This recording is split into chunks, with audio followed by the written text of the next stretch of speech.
Aujourd'hui on se retrouve comme tous les jours à 18 h et aujourd'hui ça sera pour mon tag. Donc en gros c'est le tag toutes mes palettes, un truc comme ça que j'ai vu en fait sur la chaîne de Lodos Makeup qui était avec en fait en vidéo avec Sandra. Donc du coup j'ai trouvé vraiment ce tag assez sympathique. Donc on va palette la plus ancienne, et bien pour moi ça sera cette petite palette là que je m'en sers pas, mais je ne peux pas du tout m'en séparer parce que c'est une palette que pour moi vraiment c'est un souvenir.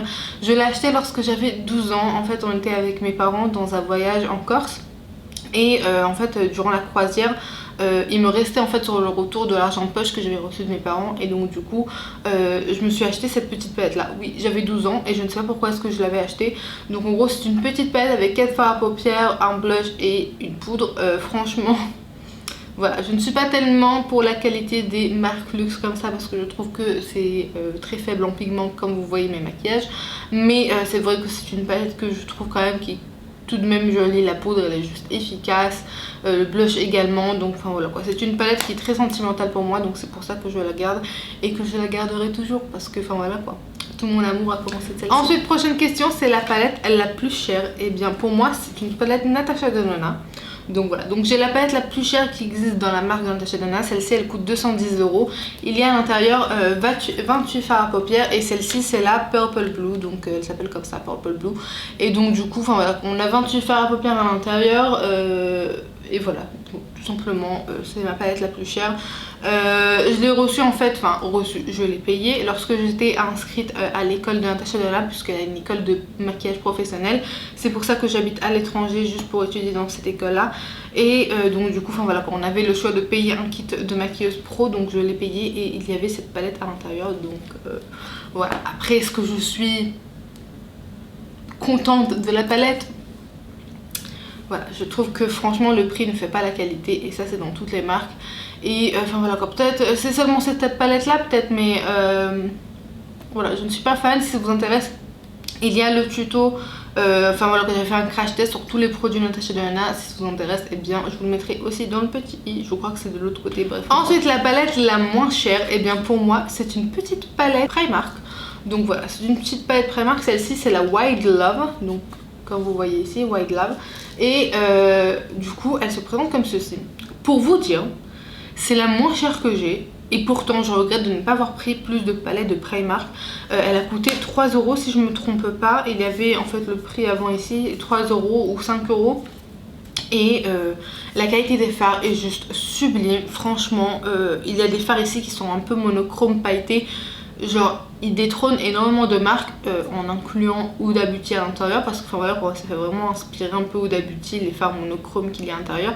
Mais franchement juste sublime, et elle a coûté tellement pas cher. Donc je regrette tellement de ne pas avoir pris beaucoup plus parce que je n'habite pas en Europe. Donc du coup il n'y a pas de Primark à côté de chez moi. La prochaine fois que j'irai visiter mon frère, j'irai vite fait chez Primark pour prendre beaucoup de maquillage et vous faire. Ensuite la palette pour tous les jours. Alors je sais que je me maquille tous les jours un petit peu comme un voilà, mais enfin voilà, pour moi quand même la palette idéale pour tous les jours ça reste la Soft Glam de Anastasia Beverly Hills. Je suis désolée, genre, enfin vous voyez il y a des fards qui sont déjà creusés et tout. C'est parce que c'est une palette que j'affectionne tellement. Je ne peux pas du tout m'en passer de cette palette là. Elle est juste trop belle, et surtout en fait que j'aime bien parce qu'elle est très bien en fait accordée à mon sous-ton de peau, à ma couleur de cheveux. Donc du coup enfin vraiment lorsque j'ai envie de faire juste un maquillage qui sera assez glow up, donc du coup j'utilise celle-ci. Elle est juste. Je n'ai pas sorti une palette colorée parce qu'on a une question, la palette la plus colorée que j'ai, et du coup bah forcément c'est la Carnival X Pro palette. Celle-ci c'est mon chéri qui me l'a achetée, donc du coup j'étais hyper excitée de la recevoir. Et genre regardez-moi, déjà que c'est une palette qui est la plus colorée en tout cas dans mon truc, parce que voilà, c'est la palette qui comporte le plus de couleurs vu qu'elle a toutes les couleurs tout simplement. Mais aussi c'est une palette la plus complète, et je trouve que c'est dommage qu'il n'y ait pas cette question là dans le tag, parce que enfin vous voyez, vous avez des teintes nude froides et chaudes, vous avez un blanc, vous avez un noir, vous avez des couleurs, des irisés, des mats et des pailletés. Et vous avez aussi 3 highlighters. Donc je trouve vraiment que cette palette là elle est juste super. Ensuite la plus petite palette. Alors oui je pourrais très bien reprendre la Dior, mais voilà quoi, pour changer je vais prendre cette petite palette là. C'est la NYX Ultimate. Celle-ci c'est la Bright si je ne me trompe pas. Oui, la Bright Lumineux USP 04, on va dire ça comme ça. Donc en gros, enfin voilà, c'est une petite palette NYX qu'il y a à l'intérieur, des fards colorés tout simplement, avec une déclinaison en fait de chaque ligne. Et enfin voilà, je trouve que c'est une petite palette qui est très mignonne, en tout cas à transporter avec soi en voyage pour... Enfin, alors, en tout cas j'aime bien prendre par exemple cette palette là, la Soft Glam, et également celle-ci lorsque j'ai envie d'un maquillage un petit peu plus coloré, alors qu'à l'intérieur, enfin voilà, j'ai quand même un beige, un noir, donc je peux quand même travailler et faire un petit look assez sympathique avec celle-ci. Donc enfin, voilà, elle est vraiment très pratique, elle fait pile la taille de ma main, donc du coup c'est hyper pratique pour l'avoir. Ensuite la palette, le meilleur souvenir, alors enfin voilà quoi, ça reste du maquillage, donc je ne sais pas. Donc j'ai tout simplement mis la palette Norvina que mon chéri me l'a acheté par surprise, hein. C'est pas moi qui lui ai demandé, donc du coup il a vu une palette Anastasia qui est sortie et il sait que je suis complètement tarée de la marque, donc du coup il me l'a pris. Alors celle-ci c'est la Norvina volume 4, donc je suis hyper contente, genre juste regardez-moi l'harmonie, elle est juste trop belle. Donc du coup voilà quoi, ça m'a fait plaisir que il commence à comprendre la make-up addict qui est en moi et qu'il sait déjà en fait quelle est ma marque préférée et qu'est-ce que je voudrais avoir, donc voilà. Ensuite la palette qui est Worth the Hype, donc en gros qui valait tout l'engouement qui courait autour d'elle. Je dirais que ce sont les palettes de Juvia's Place. Alors celles-ci je les ai vues en fait, je pense qu'on les a tous vues sur la chaîne de Nikki Tutorial, et du coup franchement j'étais genre juste trop choquée de la qualité. Cette palette là elle a coûté un truc comme 25 $, et franchement pour vous dire elle détrône mais largement les fards de Natasha Denona. Donc personnellement je ne comprends pas tellement le hype par exemple des fards Natasha Denona, mais bon ça ce n'est peut-être que mon avis. Mais enfin voilà, quand je trouve que c'est à peu près la même qualité que des fards Anastasia. Elle est juste sublime cette palette là.